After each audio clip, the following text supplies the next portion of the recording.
Hi, everybody. Let me start that again. Okay, so I want to share with you that I trucked in today on a scooter, which is really cool. There's always a first for everything. Remember when your children were small? It's like, oh, the first time they took a walk, or, first time they crawled, or whatever. First time on a scooter to church before service. It's a wonderful experience. And I was thinking, I love my life because I'm in the Keys and I'm doing as, what do you call yourself, Keyians? The Key Westers, thank you. The Key Westers do. When I was in Hawaii, I would give my sermons without shoes. So right, that's okay. So I'm wearing a sarong today because, it's island time. All right, so today we're talking about the soul in a profound way, even though there's a technology thing. I mean, it's just, the mechanics doesn't matter. We're sourcing this community that is now I want to say international, maybe I'm declaring it right, that is now national, and I can see this model going international, so I'm going to hold that space for us. So let me get back to this. Source. What does it take to be the source of a transformed world? Hi, welcome in. Okay, so we're going to look at this because what we teach here is that you are a creator. You're the liver of your life, not the liver, but the person who gets to live your life. That nothing in your life gets to happen outside of you that's not already inside. I think last week I talked about being the mirror, like life is a mirror for how your people are a mirror of how you show up in your life, right? So we're going to take a deeper look into source, and I say a deeper look, but it's really sort of a bird's eye view of source because there happens to be really deep lessons within that. So the outside world appears. You're the source of whatever happens. So think about the good and the bad in your life that happens, or at least our judgment of what's good and what's bad, right?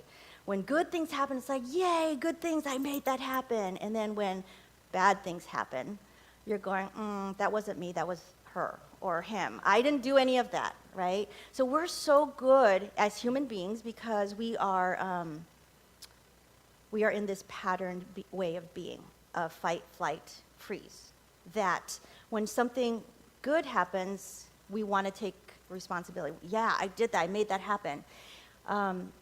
And when things don't go right, like when there's a communication breakdown with the another person, it's always like, well, it's because this happened or that happened. Blame, criticism, shame, all of that stuff. It happens in our world because that's the way we've been conditioned. So I want to preface the talk with that. And that every step that you're in your life, you are the source of that transformation, or you are that source of that bottleneck. Oof, that hurts.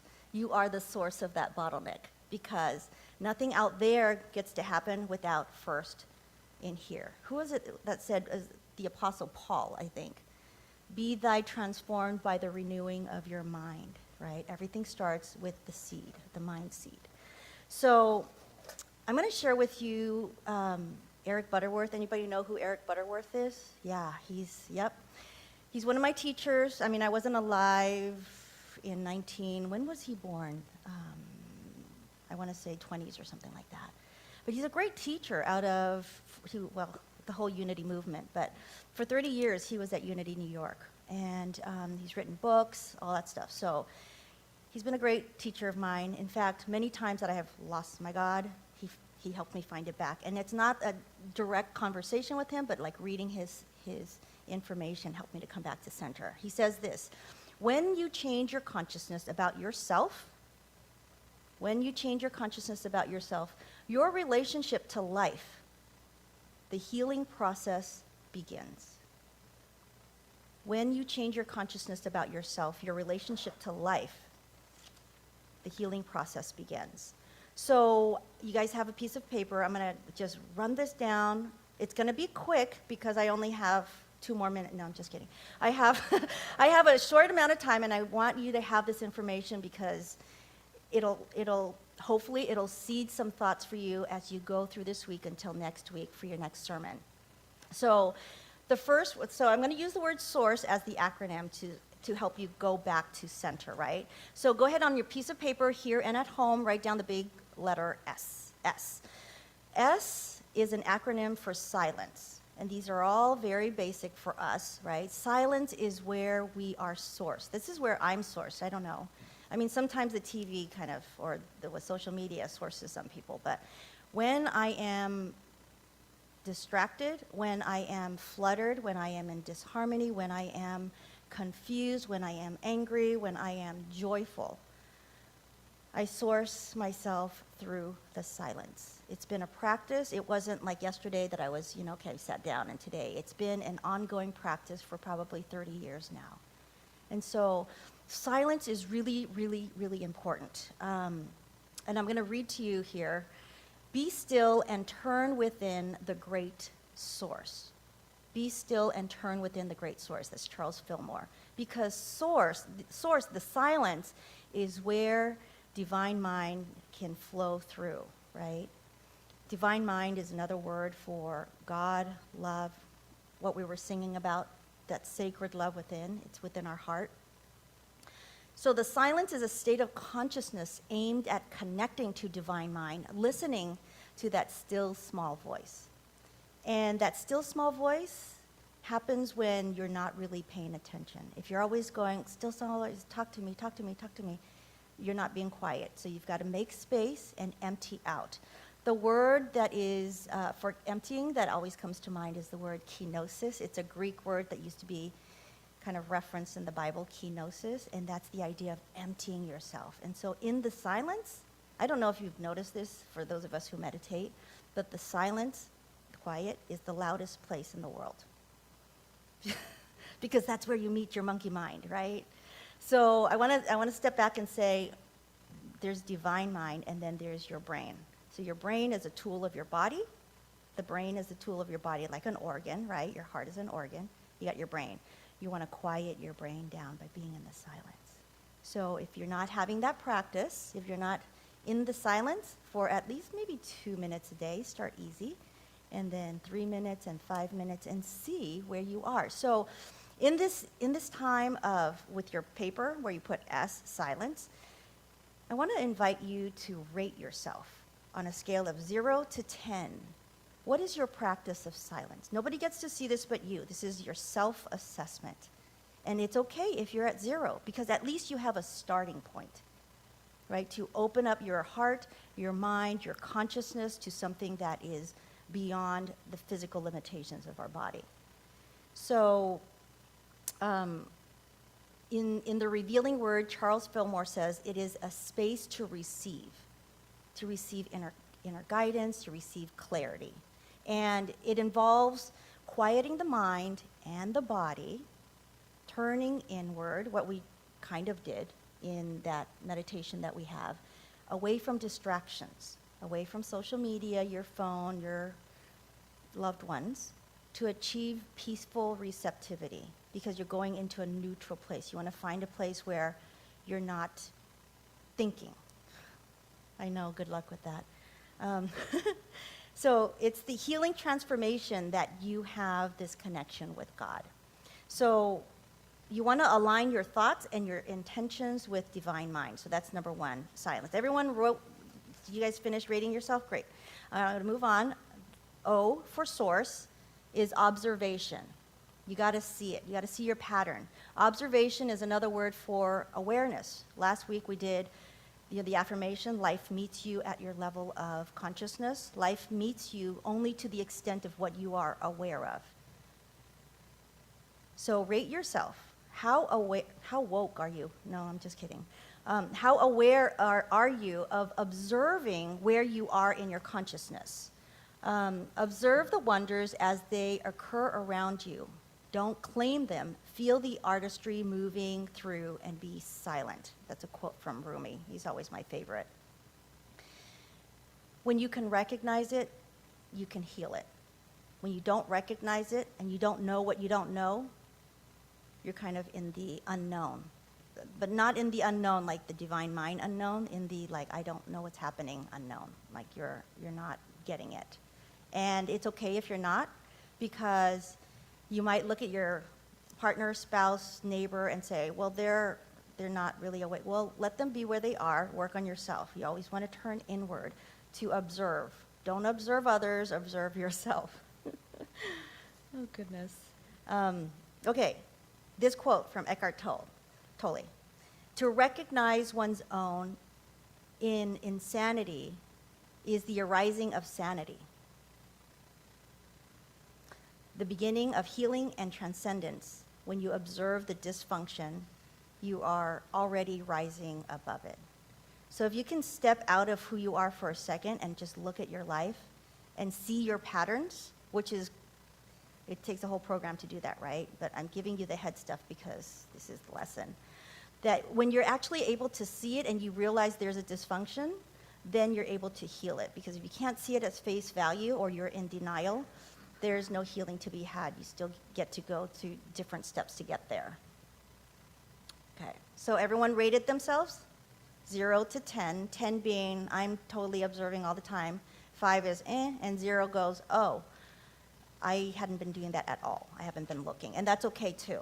So S-O-U for source, U is for understanding, right understanding. So what is this that you understand? How do you understand things? It's learning to assess what your education, training, background, life experience is, and then being able to kind of not regurgitate it, but to process it in a way, to understand life in a way that works for you. And this I lean to Byron Katie's work. Has anyone done her work before? Does anybody know who Byron Katie is? Or is it Katie Byron? I think it's Katie Byron. So nobody. Okay, so she asked 4 questions. You can take notes if you want to, and then go and research it, because this is like kind of important to get the right understanding. The first question, when something happens, something disharmonious happens, you want to ask the question, is this true? Yes or no? Is this true? Or am I making up a story about it? Is this true? Because we often do that. Second question, can you absolutely know that this is true? Can you prove it? And if you are going to prove it, then why are you proving it, right? No, I can't know for sure. Or yes, I can know for sure it's true. Okay, number 3. How do you react? What happens when you believe that thought, if you believe that it's true? How do you react? What happens when you believe that it's true? What happens when you believe that thought? Because we're just having thoughts, right? Okay, number 4, this is a good one. Who would you be without that thought? Are you dependent on that thought? Who would you be without that thought? Thoughts are things, and thoughts are basically the foundation of creation itself.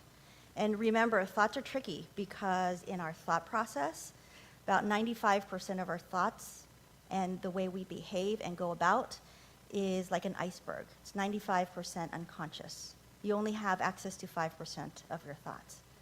So if you're in my ecosystem long enough, you'll learn that all perception is misperception, because what you think is just a function of your thoughts and experiences. And if it's only 5%, what happens to the 95%? Could there be possibility that there's something that you don't know, right? Okay, we rated ourselves with a U. The R in source, S-O-U-R, stands for responsibility. Stands for responsibility. So this has to do with ownership.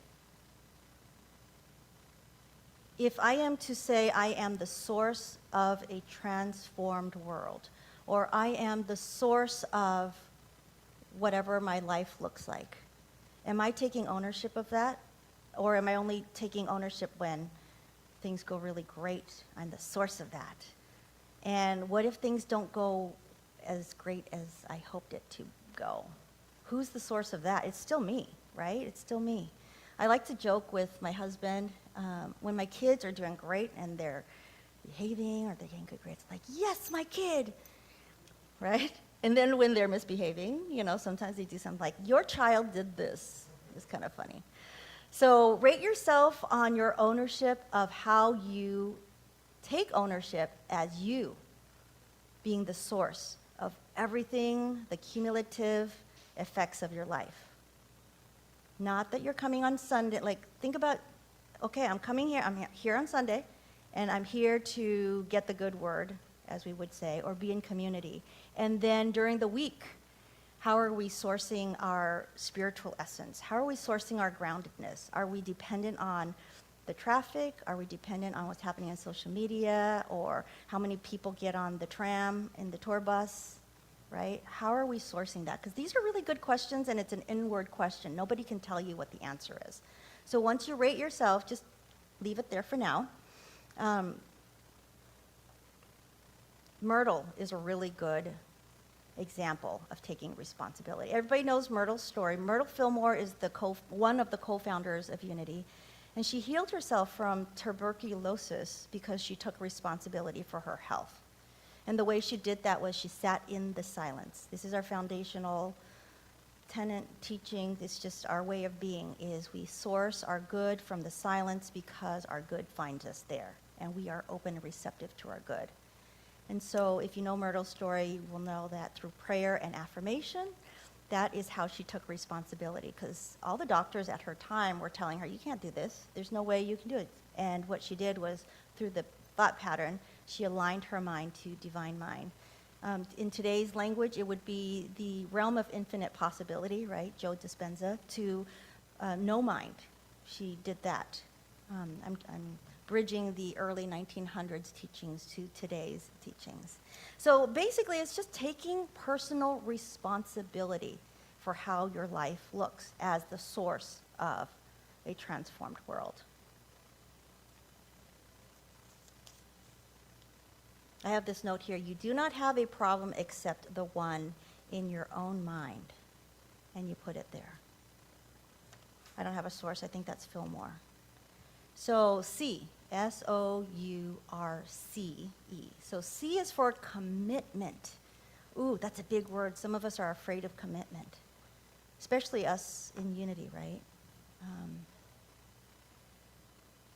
Take the context of you being source of transformation and take it in the realm of dating versus marriage. So how committed are you to your own personal growth, such that you are grounded in being the source of a transformed world? And what does that get to look like? That's a whole different conversation. But we're talking about you being the source. How committed are you? Are you dating your own spiritual practice? It's like, oh, I'm not going to call myself, or what is it? I'm not going to return my calls. I'm not going to answer the call that Spirit has knocking on my heart. Or are you committed to your spiritual growth? Are you committed to your personal growth? Such that you're so committed that you're standing here in front of people who want to know what this spiritual growth is all about. Or maybe you don't want to think that way, or how are you a source of a transformed world for your immediate family, for your immediate friend circle? When your friends are gossiping, because that happens, right? Or things are not working right at work, are you the source of the harmony, or are you contributing to the disharmony? Because it's so easy to just say, I'm just going to go with it. But if you're going with it, isn't that the same as lies of silence, right? Or just going with it because you're not being the source to turn that around, because we all have this innate knowing what's right, what's wrong. So Pema Trojan, she's a Buddhist monk. Anyone know Pema? Awesome. I came into her teaching when I was 16. She literally saved my life because my mom had passed away. So I came back to the center of who I am because of her work. So she says the most fundamental aggression to ourselves, the most fundamental harm we can do to ourselves is to remain ignorant by not having the courage and the respect to look at ourselves. Honestly and gently. Honestly and gently. I'm going to read that again because it's like a really poignant quote if you really get it, right? The most fundamental aggression to ourselves, the most fundamental harm we can do to ourselves is to remain ignorant by not having the courage and the respect to look at ourselves honestly and gently. That means you don't get to mean talk yourself. You get to be honest with yourself, see yourself as who you are, who you're showing up as, take a look at whether you're source or not, and then have compassion for that person so that you can integrate yourself into wholeness. That's from her book, When Things Fall Apart. So rate yourself on that if you haven't done so already. And lastly, E. E is for evolution. I would like to say E is for Evelyn, but you're not going to get the evolution part. So how are you evolving in your spiritual practice, in your being source of yourself, source of your experience? Look back, just get quiet really quickly. Look back 10 years ago. Where were you in your spiritual practice? Where are you now? Look back 20 years ago, 30 years ago. For some of us, it could be 40, 50 years ago. That's okay. Just think, where were you? How are you now? How have you evolved? And then rate yourself.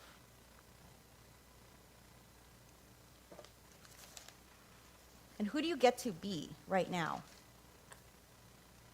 To be the source. Take a look at your score. SOURCE.